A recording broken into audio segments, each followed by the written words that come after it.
Hey, welcome. Glad y'all are here. Good to see your smiling faces. Good to have a smile on my face, too. A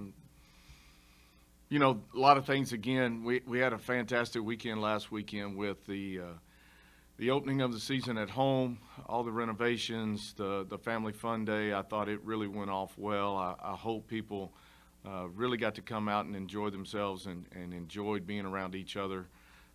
Special thanks to the Tulsa community, our student body, and our administration for making last weekend such a fantastic weekend for everybody involved. And then, obviously this week we've got 918 Day with the fire and the police department having their friendly competition with ticket sales, and always glad to be a part of that.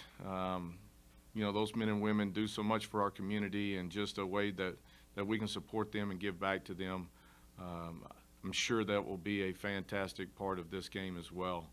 In addition to that, obviously, this is our 8th annual Alzheimer's awareness game, which has been one of the things that we've been able to do since I've came here. The university has been charitable enough to allow us to have this game. It means so much to myself, my family, and so many others in our community, and looking forward to the festivities that kind of go along with that. Obviously, the walk is on Saturday, and then the game will be following that.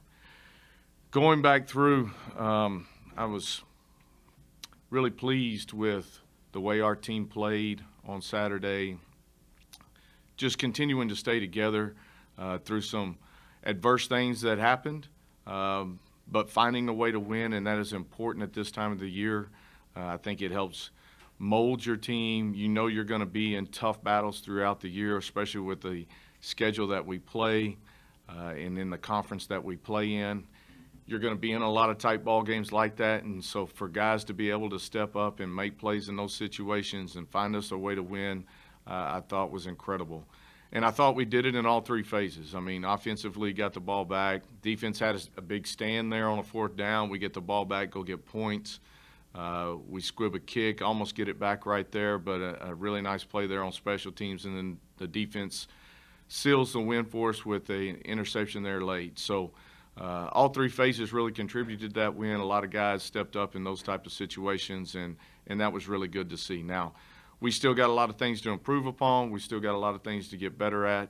But I think our football team is in the right mindset, continuing to go out each and every week, continuing to try to prove ourselves, to try to get better on the practice field, and continue to keep growing as a football team as this season progresses. With that, I'll take questions. Remember to use the microphone.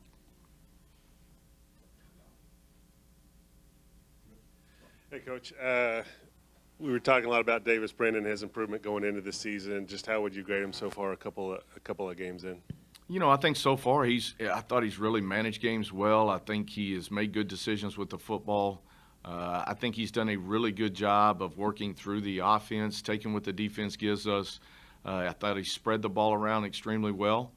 He's had his eyes in the right spot, so I think he's operating at a really good level right now. We got to continue that part of it. But his decision-making has been on point, and we're continuing to grow as an offensive side of the ball and an offensive unit, and he's a big part of that as well as a lot of others. Yeah, on the other side of that, just talk about the receivers. Obviously, Keelan has had a couple of great games, but you've also got Santana and Jones and Epps also filling in. Just talk about your receiving core overall. Been really impressed with the way those guys have continued to work together. I think they're seeing coverage as well. I think they're helping each other. I think they're doing a great job of creating separation within their routes. I think when we're getting zone looks, they're finding those dead areas, those grass areas that we try to want to work, and being available and understanding how those things kind of fit together and presenting themselves to the quarterback, and the quarterback getting time from the offensive line and making good throws. So I think those guys have really done a tremendous job of continuing to work. I think we still got a lot of room to grow in that room. But that being said, those guys have really started off the year in the way we wanted them to. We feel like we have a talented receiving core, and those guys are showing that and stepping up in those moments whenever they're asked to do so. How important is it having guys like Jones and Epps stepping in so that if Stokes and Santana are covered, you got these guys and they're still making plays? Well, I think I got asked this question a couple of weeks ago from the standpoint of, who's going to be the main guy. I think that's all determined by what we see that week and who's going to have the opportunity to make those plays. Those guys have all stepped up and made big plays at big moments. I mean, we can talk about Keelan's catch there at the end to get us down to the one, which was an unbelievable play, but the play right before that was Malachi catching the ball over the middle on the 3rd down and long and, extending that drive and allowing the next play to happen. All of those guys have made considerable contributions to both the games that we've been in. I don't want that part to change. I want us to be able to spread the football around and allow those guys to all have opportunities and have an opportunity also to affect the outcome. Coach Davis has shown toughness in the pocket this year. He's also been able to kind of sidestep hits and buy time in the pocket. How do you think his movement and his toughness in the pocket has kind of stepped him up as a passer? Well, I think more than anything, a lot of that is maturity. A lot of that is a lot of the work that he put in, whether that was in the spring or whether that was in the summer and in fall camp. Just understanding how to manipulate the pocket a little bit more, trusting your offensive line, and then trusting those guys down the field that, hey, that this is fixing to happen. The ball is about to come out of my hands, and being able to get the ball out of my hands in a timely manner, not holding it, waiting for the next thing to open, but when something's there, pull the trigger, see it, be confident about it, make a good throw. You joked about it after the game. This team has really been able to pull out some close games over the last few years. What is it about this team that they can come together and win these one-score games pretty consistently now? Well, I think more than anything, I think it's just the work that they put into it, understanding and believing in each other, knowing that we've been in these situations before, but you got to trust the guy to the left, the guy to the right, and that guy that's not even on the field at this particular time, but just knowing, hey, defensively they're going to get a stop, and then offensively going down and trying to get points, and special teams stepping up in those areas. And I think it's just that tightness that they have, the belief and confidence that they have in each other, and it's things that we talk about and preach throughout the weeks and the months that we're together as a program. What does it do for your team and your locker room when your quarterback and captain is being recognized at a conference and national level? Well, I think more than anything, and I think this would be across the board, whether you're talking about Davis, you're talking about Keelan. Bryson got honorable mention, I believe, this week through the conference. I think those guys would tell you the team part is the most important part. And, the stats and all of those things, they'll take care of themselves at the end of the day. The most important stat and the only one that we're worried about is the win column. And as long as we keep that mindset and we understand that what we do as a team is much more important than what we do as individuals, I think everything else kind of takes care of itself. And I feel as though we have a group of men right now in our locker room that are really locked into that concept and believing in that and understanding what we got to do depends on each other, and what we do as a team is the most important part.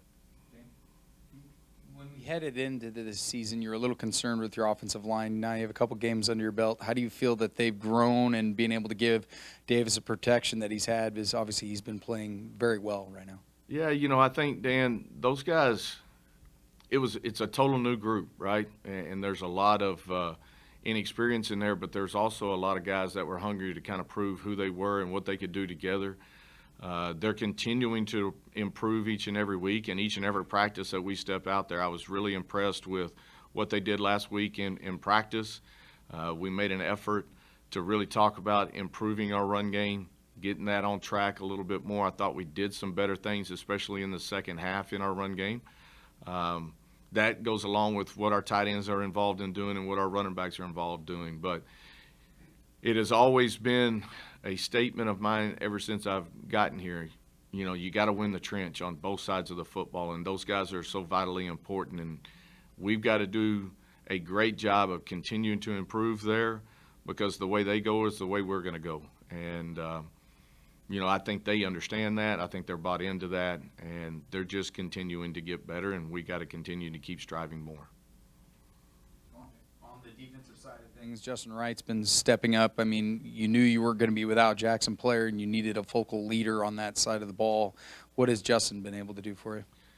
Yeah, I think Justin has done a great job in his leadership side of it, from the standpoint of what he's saying on the sideline, what he's saying in the huddle, what he's saying on the field. But I don't think he's alone in that, right? I think John Michael has done a great job in that area as well. So has Kendarian Ray and many others that have stepped up. And so the one thing that I feel like we do have is great leadership on our football team and in our locker room. Guys that have been in a lot of battles with us, guys that have been around this program. But I think it is a group effort when it comes to that part of it. I think Justin has played extremely well and done some really good things on the leadership side of it, and I think that's an area that he has really grown in. But I don't think he has to do it by himself. You said John Michael Terry. I mean, he came off of an injury this past season, and what has he meant to this team, being a local guy as well? Well, I think more than anything, he's so hungry and passionate about this game and wanting to be great at this game. And the thing that I can tell you, as you go back and you really study the tape, the dude's in the right place at the right times. He is very technically sound in what he's doing. He's not making a lot of mental bust in there, and he plays really good technique in everything that he does. So I thought he has really played phenomenally through the first couple of games, and he's got to continue that part of it, because I think those three linebackers playing together, when you're talking about Grant, Justin, and him, those three together have really played well the first two ball games. Rich Rod, Yeah. Jacksonville State team. I mean, he's been around a very long time. What are you seeing so far out of film? And, I mean, he's kind of like trying to revitalize his career at Jacksonville State. Well, revitalize, I don't know about all that part of it. I know he's one heck of a coach. I mean, everywhere that he's been, he's done a fantastic job. Always admired some of the things that he's been able to do offensively. When he had Pat over there at West Virginia and some of the things that they were able to do. Goes to Michigan, does a nice job there, goes to Arizona, does a nice job there.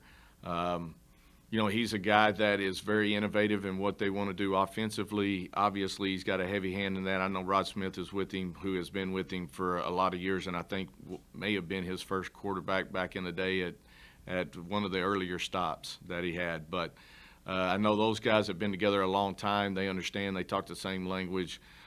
They do so many unique things offensively. I mean, it's really triple option, but it's done in such a different way. They give you a lot of eye candy, a lot of things to look at. You got to play really disciplined defense, so it'll be a great test for us, and they're doing it with some extremely good people. I mean, Zion is playing really well right now. They got a couple of backs that they can do multiple things with, and they're talented at the receiver spot, and you look at them up front, they come off the football and they get in your face. So we've got to do a good job of playing sound defensively, getting them in awkward types positions. You can't let them get big chunks on first down. You've got to get them behind the chains and make them do something that they're not quite as comfortable, not quite in rhythm. You got to get them off a pace somehow. As well as the defense has played, you guys haven't gotten any sacks in the first two games. Is that concerning, or what do you have to do to get a more robust pass rush? Yeah, we've played two pretty physical downhill type teams, right? They're in a lot of Big 12 personnels. They're doing a lot of misdirection and boot naked type scenarios with that, which makes it a little more difficult to get a lot of pressure on the quarterback, because he's always moving without that and changing the points. So I don't see that as big of a concern. I think those things will come. I think we've got talented guys up front that are going to be able to do that. I think some of that has been dictated off of, the style of offenses that we've been playing. Jacksonville State, obviously not a big-time blue blood program to most people, but you look at the record 3-0 and all comfortable wins. More than comfortable. More than blowout wins.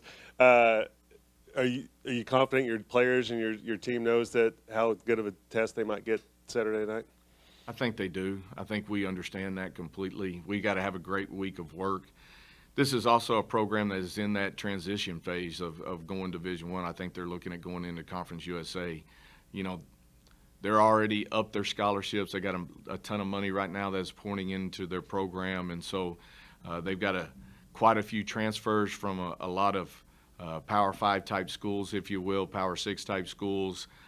They're very talented football team, whether you look at them offensively, on special teams, or defensively. I mean, you look at them from a defensive standpoint, they're kind of playing out of an Okie front, but, a lot of pressure, a lot of blitz, a lot of stunts, guys running around everywhere, and they're playing with a lot of passion and speed to it. And so we've got our hands full this weekend for sure with a mighty test. You talked about the game day atmosphere a little bit. How much of an improvement do you think it was, and how much does that help the guys actually on the field? I thought it was a huge factor late in the game right there.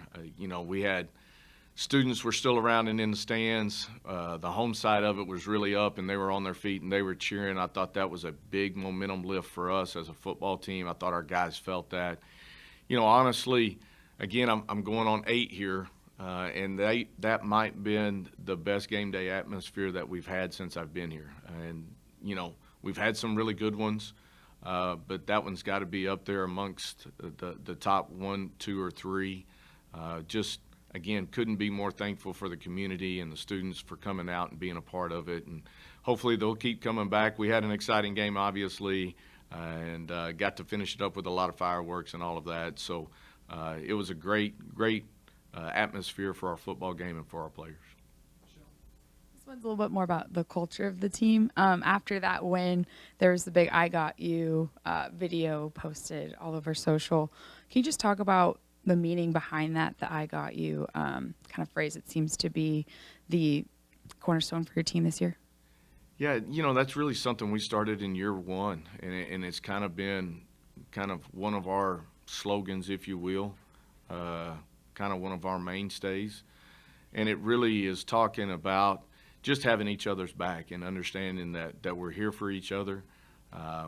Good, bad, or indifferent, we're always going to stand strong together. We can't let people come in and try to divide us in that sense. And so I think our guys have really rallied behind that. They understand that. We don't do it a ton in our program. It's not one of those things we're saying every day. It's one of those things we talk about. Game day, it's important, and we understand kind of, hey, this is our cry. This is our battle theme together. And when we step out in between those white lines, it's all going to be about us. Coach, over the last probably 6 to 8 years, basically your whole tenure, you've really built up the passing game into something that's really impressive, really fun to watch. I mean, Davis Brin this year has more touchdowns than some of the years past for TU in total. What has gone into that, and why do you put so much emphasis on the passing game, and how have you built the passing game to where it is today? Well, I think offensively we've always tried to make sure that whatever we were doing was kind of geared around what we had on our football team for that year. And, Davis coming back as a second-year starter, a lot of confidence in him and the growth that he made throughout the summer and fall camp. But a lot of that is generated, too, by the talent that I feel like we do have in that receiving room. Guys that have stepped up in big ways, whether you're talking about Keelan or JC, or you're talking about Isaiah, who I think has been a great addition to our program, who transferred in January.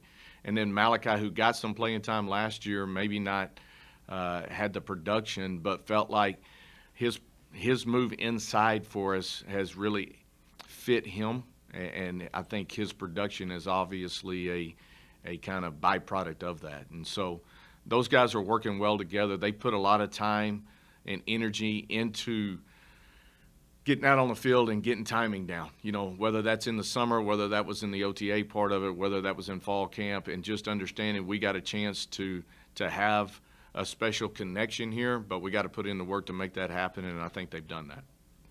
You talked about Jackson State's ability to get big plays and explosive plays. How do you take the lessons learned over the last few weeks and take them into preventing the big and explosive plays from happening? Well, I think the biggest thing, and I think our defense has done a good job of that, especially since we switched over to this Okie defense, but one of the things about that is you're never going to eliminate all the explosive plays, right? Explosive plays are going to happen.